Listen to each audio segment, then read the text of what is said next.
200 yards today. He's still running hard. And effectively. Very effectively. You like to see that. Veteran player playing as a graduate student.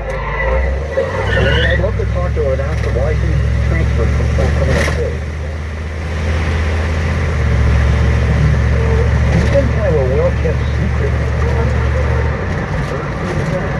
McCaffrey, ball fake, looking at throw, rolling out right side, plenty of time, just pushes it forward to Dawson, and he dives forward for 5 yards up to the 46. I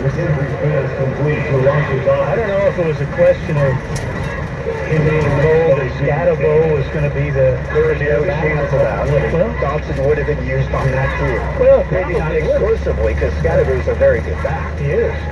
But I mean, he would find a use for Eliza Dawson. Yeah, oh yeah. I know that. I've seen times he can play. Second down and 5. 2 receivers out left. Dodson moves to the right side of McCaffrey. And then they'll fake the handoff across the middle. Pass caught into Aggie territory. Goes Zinacola on the grab for the Aggie 40. Zane Zinacola still has to be well over 100 yards today receiving as well. Yeah, he's been busy. That's for sure. Had a very good ball game. A redshirt freshman from Highlands Ranch, Colorado. Last week against Montana State, he caught 10 balls, and he's probably approaching that today.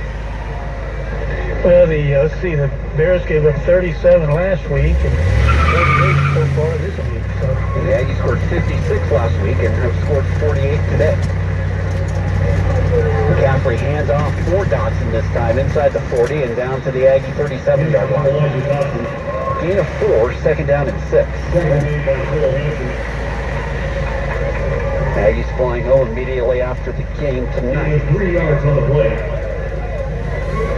In Cal Poly next week, and Idaho State at home. So 2 straight home games for the Aggies, and that'll be the first time that's happened this season also. Yeah, that's